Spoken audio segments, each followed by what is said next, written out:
Dan pemirsa, untuk mengetahui perkembangan kasus ini, kita akan mengonfirmasinya bersama dengan Kasat Reskrim Polres Pemalang, AKP Johan Widodo. Selamat pagi, Pak Johan. Pagi, Pak Johan. Selamat pagi, Mbak, Mas. Baik, terima kasih Pak Johan. Kami ingin konfirmasi, jadi sebenarnya sampai dengan korban ini meninggal dunia, kan katanya harus melakukan ritual. Ritual apa?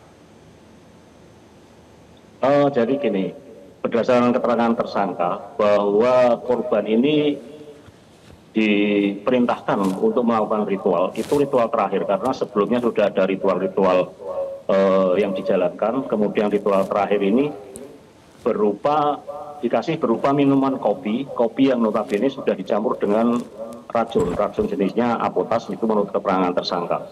Dan ritual itu dilakukan di tempat yang sepi dan harus di atas jam 12 malam, demikian. Oke, dan tujuannya adalah apa, Pak, dilakukan ritual itu? Menurut keterangan tersangka bahwa ritual itu tujuannya untuk menarik atau bisa menarik uang yang dibutuhkan oleh korban. Namun itu semua hanyalah bohong atau tipu muslihat daripada tersangka yang tujuannya memang untuk membunuh korban. Pak Johan, kami dapat informasi ternyata pelaku ini kan adalah residivis.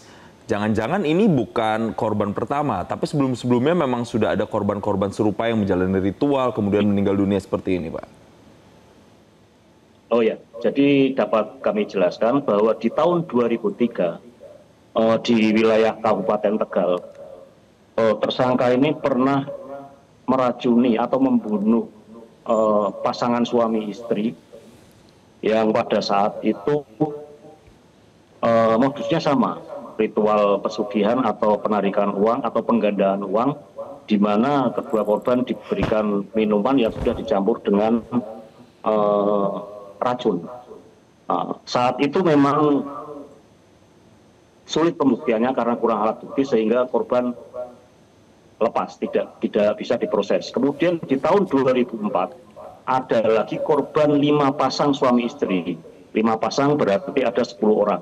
Namun pada saat ritual itu 7 orang meninggal, 3 orang selamat. Nah, dari 3 orang yang selamat ini bisa memberikan keterangan kesaksian kepada penyidik sehingga saat itu 2004 pelaku bisa diproses pidana dan dijatuhi hukuman waktu itu 20 tahun menjalani di Lapas Nusa Kambangan. Demikian. Oke, jadi sudah pernah dihukum sebelumnya atas kasus yang sama, modusnya juga sama. Tapi Pak Johan, jadi setelah ritual ini yang dibuat-buat ini dilakukan oleh si pelaku ini, kemudian ia membunuh korbannya. Apa yang dilakukan setelahnya? Apakah mengambil semua uang yang dibawa, mencuri, atau apa? Tidak ada. Jadi memang kami ada kecurigaan di sini ketika pertama kali ditemukan mayat korban, kami mengadakan olah TKP. Kemudian barang berharga berupa sepeda motor, kemudian ada uang sekitar 1 juta lebih, kemudian ada perhiasan berupa gelang emas, itu tidak hilang.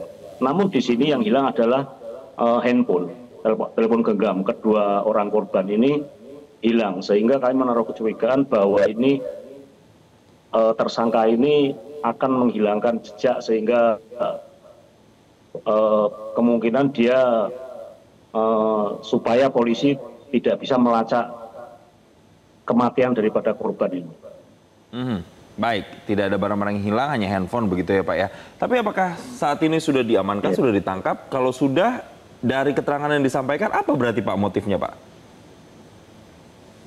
Jadi ketika kejadian penemuan mayat itu tanggal 10 Agustus 2025 ini, kemudian kita lakukan penyelidikan, kita klarifikasi saksi termasuk keluarga korban, termasuk penjual kopi yang melayani korban, ada penjual nasi goreng, ada penjual apotas yang digunakan untuk mencampur minuman kopi itu. Kemudian pada tanggal 16 Agustus kita lakukan penangkapan, yang mana penangkapan juga di backup dari tim Jatanras Polda Jateng, sehingga kita lakukan pemeriksaan dan tersangka mengakui. Di dalam penangkapan kami juga menyita barang bukti berupa handphone, 2 buah handphone milik korban yang disembunyikan oleh pelaku. Demikian.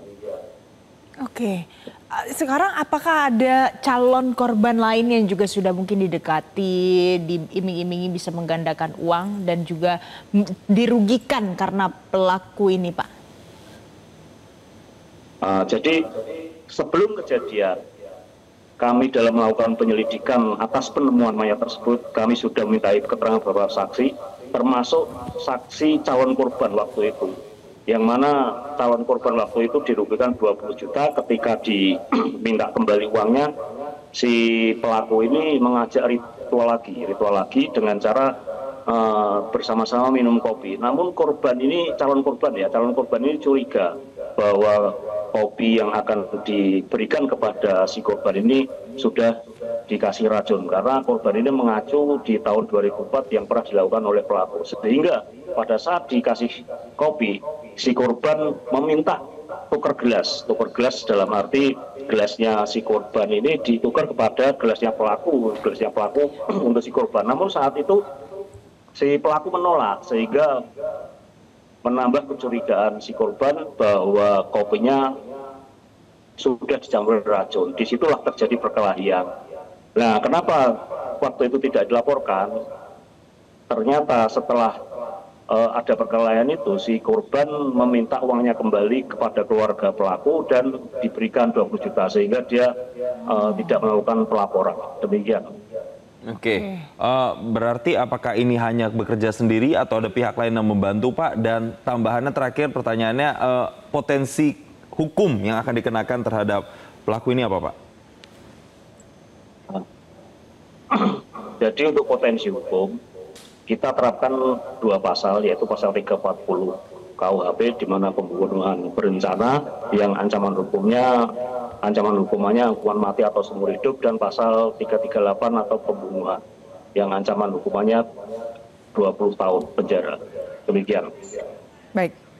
Oke, mudah-mudahan nanti ini bisa segera diusut tuntas, pelaku ini dihukum seberat-beratnya karena sebelumnya sudah pernah melakukannya dan melakukannya kembali setelah keluar. Terima kasih Pak Johan Widodo sudah bergabung bersama kami di Selamat Pagi Indonesia. Jelajahi cara baru mendapatkan informasi. Download Metro TV Extend sekarang.